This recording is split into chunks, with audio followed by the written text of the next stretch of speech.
guys, thanks for coming back again. For those that have subscribed, if you are yet to subscribe, just do us a favor. Please click on the subscribe button and also on the bell icon beside it to notify you when we drop a new video. Thank you. We want to discuss hybridization along the line with shapes of molecule in this particular video. And talking about hybridization in chemistry, it simply means the coming together of two orbitals, two or more orbitals anyway, to form a new one in particular. So I'm going to use an element as an example. I'm going to use a carbon as an example in this analysis. So how does hybridization occur in carbon atom?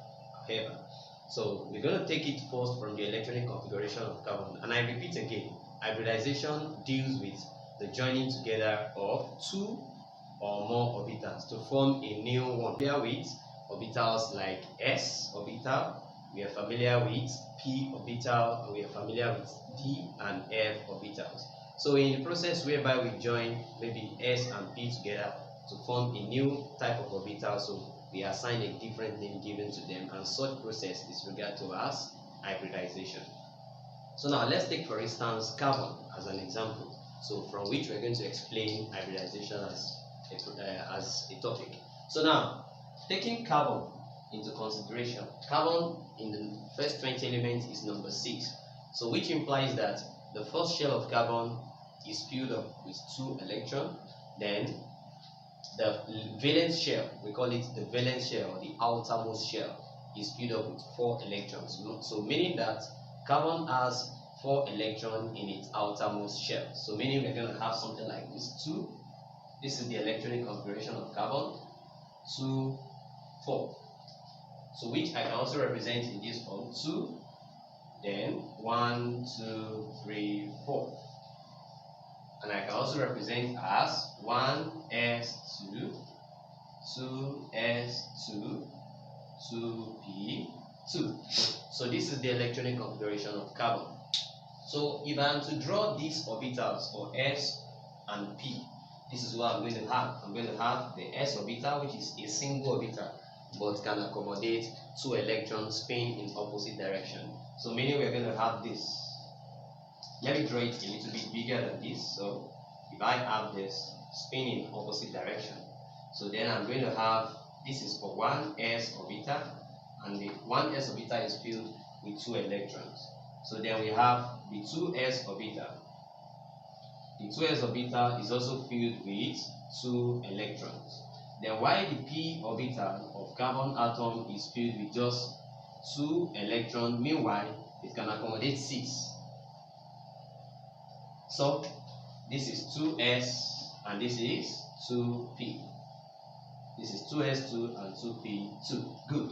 So now, apparently we should know that this orbital p will not be stable, because for every orbital, the stability of an orbital is reached, or let's say we call it half stability, if all the orbital has been filled singly, 1, 1, 1. So then we can say this p orbital is half stable, but completely stable if all the electron is complete anyway. So this orbital is not stable. So on this particular point, this point we call it the ground state of carbon. So for hybridization to take place, this is what happened. A certain amount of energy might be supplied to the electrons here, and the electron jumps from this lower energy level to the higher one. So meaning that the electron from s to s jumps into 2p and fill it up. So definitely we're going to have something like this. We're going to have something like this. 1s still remain in position. It still remain in position. So then we are going to have this. Then this.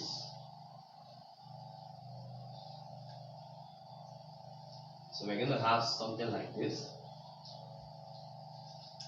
And don't forget, the 1 electron is deprived of 2s and added to p, to the 2p. So therefore, we're going to have the orbitals is not going to be like this. It's going to join together. So meaning we are going to have this.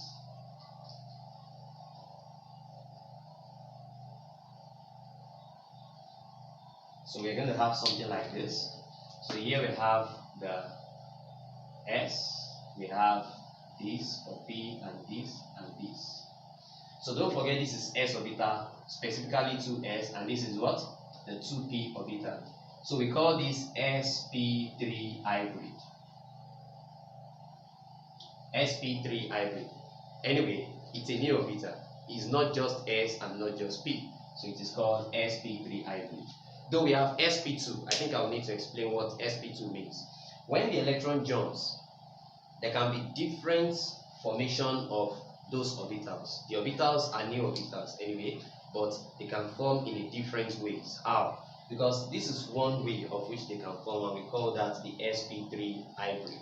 So then the second way of which they might form is if the s orbital jumps, the electron from the s orbital jumps to the higher energy level, what we have is we have something like the 1s orbital, the 2s orbital, I mean, just detach one of the p orbital. So we have this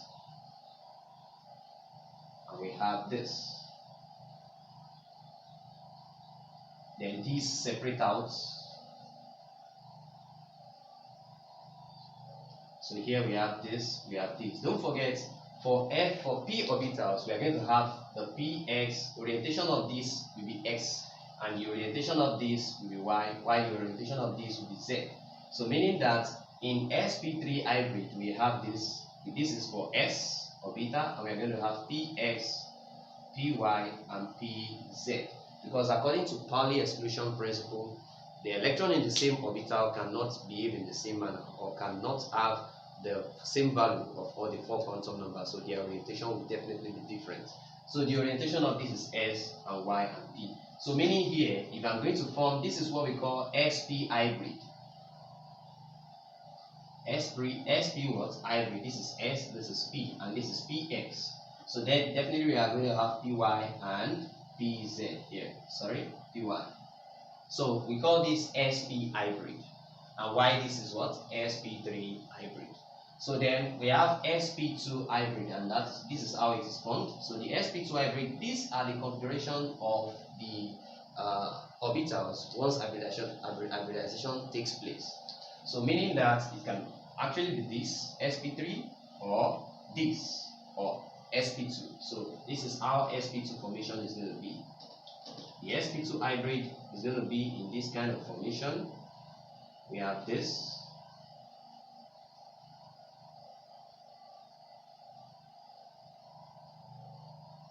So, and these have orientation of px, don't forget this is s, and this is py.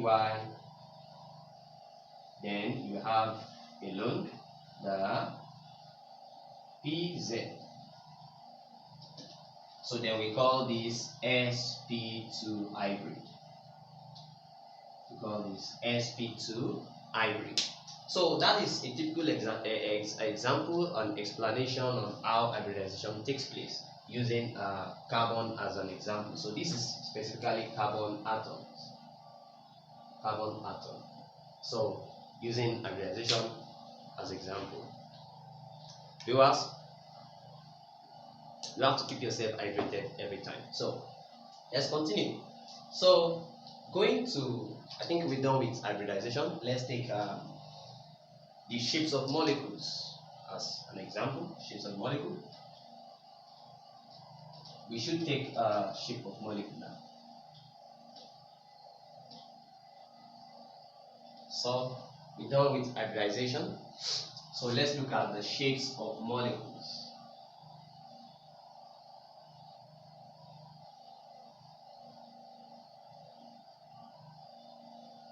I'm going to start with water molecule. And before we can talk about shape of molecule, we need to discuss a particular theory called the Vespa Theory. However, it is spelled F-V-S-E-P-R. It is called Vespa Theory. And the full meaning of this is Valence Shell Electron Pair Repulsion Theory. So they call this Vespa Theory.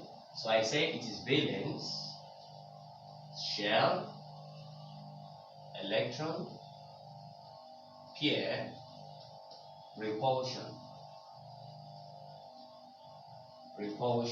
theory. So it is called the Vespa theory. So what does the Vespa theory talks about?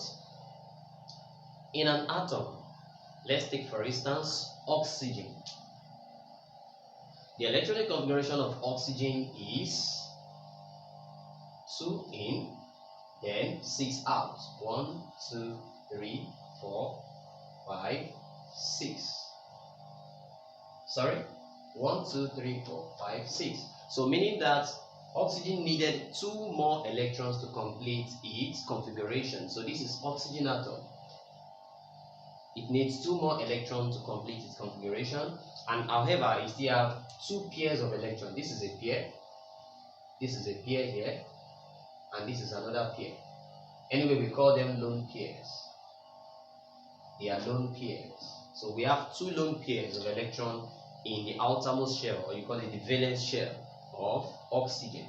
So meaning that these 2 still need a partner to pair with, and this partner can be gotten from any other element that comes for bond. So take for instance hydrogen. So if 2 atoms of hydrogen bond with oxygen, we're going to have, that is H2O. So for the formation of H2O, we're going to have this. This is for H, and we're going to have this for other H, and we're going to have the lone pairs in this position. So however, I want to discuss the shape of this molecule and what Vespa theory is talking about. So there is definitely a repulsion between these 2 pairs, or 2 lone pairs of electron in the outermost shell of oxygen. There is repulsion because normally we are not going to look at it as opposite like charges, or taking at the look at the electrostatic form of definition that says that like charges repel and like charges attract. No, we're going to take a look at it in the angle of the Pauli exclusion principle that states that electron in the same orbital cannot behave in the same manner. So definitely there will be a repulsion between these lone pairs, and at the same time there will be a repulsion between here, the lone pair and the bonded pairs here, and the lone pair here and the bonded pairs here. So what the Vespa theory tells us is that the shape of this molecule will be determined by that repulsion. In order to minimize the repulsion, this electron must be given an arrangement that will minimize that repulsion and henceforth giving a good stability to that molecule. So we are going to consider arranging the electron in such a way that it's going to give this particular compound, which is H2O, a very stable structure, and at the same time we reduce the repulsion between the electrons. So what Vespa theory explains is that molecules of different, it might be the same element of different element, they take a shape which minimizes the repulsion between electrons, the valence electron in precise, because these are valence electrons, because electron in the outermost shell are regarded to as the valence electron. So if we have to draw the structure for water, we're going to say it's having a kind of structure like this, because normally we have, this is oxygen,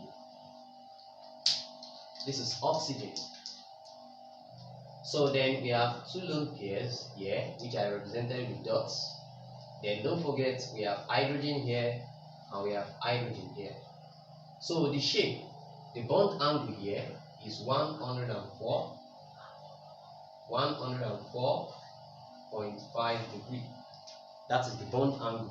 So which shows that there is a repulsion between the electrons here and here. So, and however, there is also repulsion between this and this, because once there is repulsion between the electron here and the lone pairs here, so they tend to push themselves aside. So this comes this way, and this also meets a lone pair here, and there will be repulsion. So they push themselves also.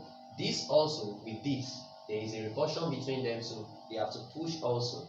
But however, the molecules still have to get a shape. So the angle of which this and these are to each other is 104.5. So and this angle minimizes the repulsion between this and this, and also this and this.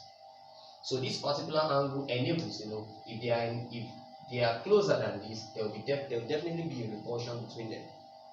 And if they are further away than this, there will be a repulsion between this and this. So by taking this particular angle, we call it the bond angle. It is that angle that minimizes the repulsion between the electrons here and here, the electrons here and here, and also the electrons here, because definitely there should be what? Gap between the lone pairs. So that is what Vespa Theory is talking about. It says that molecules or compound takes the shape that minimizes the repulsion between lone pairs or bonding electrons, or the valence electrons in a molecule. So now let's take this into the explanation of the structure of ammonia. For ammonia molecule, let's take into consideration, using the Vespa theory, let's explain why ammonia molecule takes its shape, which is trihedral. So for ammonia, which is NH3, it consists of nitrogen, which has 5 electrons in its outermost shell, the valence shell. Then we have hydrogen here, we have hydrogen here, then we have hydrogen here. So in the presence of this bond, they form this N, then H, then H, then H. However, this lone pair, we call this lone pair, as I've said earlier, lone pair, is not bonded to any atom, but yet it has effects on the structure of the molecule, because definitely there will be repulsion between the lone pair and this bonding pair. There will be repulsion also between the lone pair and the bonding pair. So it tends to push this while this maintains its position. So, and however, there is also repulsion between them, so it's going to give them, they won't be able to come here, because when the repulsion comes, it tends to push them in this direction. And when the repulsion comes in this direction too, it tends to pull them this way, to push them this way. So, but because there is also a bonding pair here, there is also repulsion. So the two repulsion need to be counterbalanced. So definitely we are going to have a structure like this: N to H to H and to H, while we still have our lone pair. So the bond angles here minimizes repulsion between the bonding electrons here and the bonding electron here. The same thing as this and this. So the bond angle here minimizes repulsion. So definitely the shape is what? Trihedral. Meaning that we have 3 points of bonding pairs of electron. We call that the electron density. So that is 3 points. So then let's take into consideration methane. Methane, for example, methane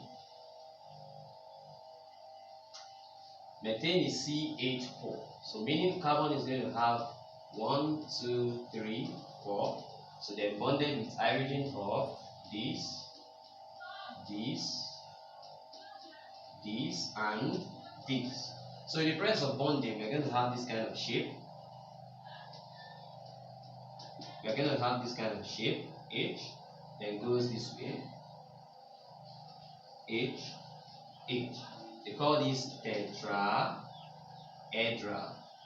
tetrahedral shape, which we normally represent as AX4.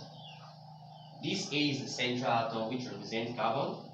Then the X4, sometimes we call them ligands, so they represent the H. Then for ammonia, we're going to call it AX3E. So E represents the what? The lone pair that is not bonded to any atom. So then this is the structure we have. Why? Because it takes a structure that minimizes the repulsion between the what? The lone pair. However, we don't have a lone pair here. We have bonding pairs all through. So we have the bonding pair here, here, and also here. So the shape it took now, it's a shape that minimizes the repulsion between the bonding pair. So, and that is what Vespa Theory is talking about in respect with respect to shapes of molecules. So meaning that in conclusion, the molecules take a shape in such a way that will minimize the repulsion between lone pairs and bonding pairs of electrons. Thanks for watching. Please subscribe to our YouTube channel. It's free. Thank you.